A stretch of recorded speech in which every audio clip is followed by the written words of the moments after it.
Rais wetu mwaka jana aliongea na wananchi katika uwanja huu na alitupa nguvu, na mwaka jana tulitibu watu 32,000.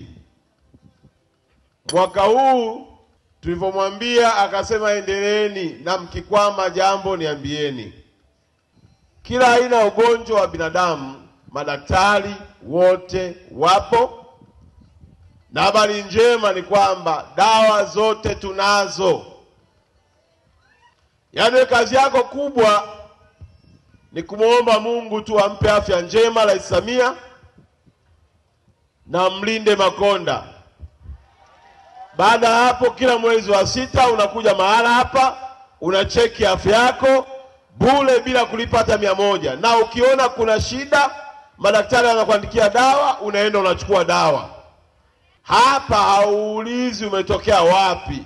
Hapa unaulizwa unataka kupimwa nini. Basi tukifika kwa madaktari tuambie ukweli.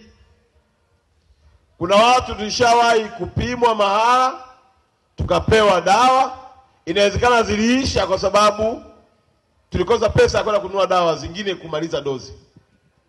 Mwambie daktari nishawahi kupimwa na nikaanza dawa.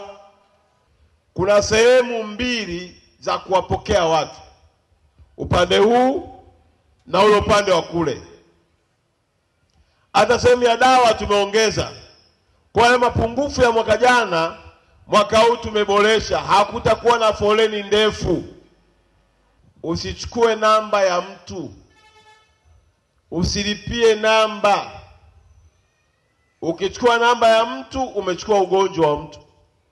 Nijawasihi muambie watu walioko nyumbani asibaki nyumbani akiwa analia na ugonjwa. Asibaki nyumbani akiwa anajiona ni mzima. Awe ni mzima, awe ni mgonjwa. Njoo, hautalipishwa, bali hatua ya kunyanyuka kutoka nyumbani kuja kufanya kipimo itakusaidia kujua tatizo, na inawezekana kuokoa gharama kubwa za matibabu baada ya hapa, au kuokoa mauti.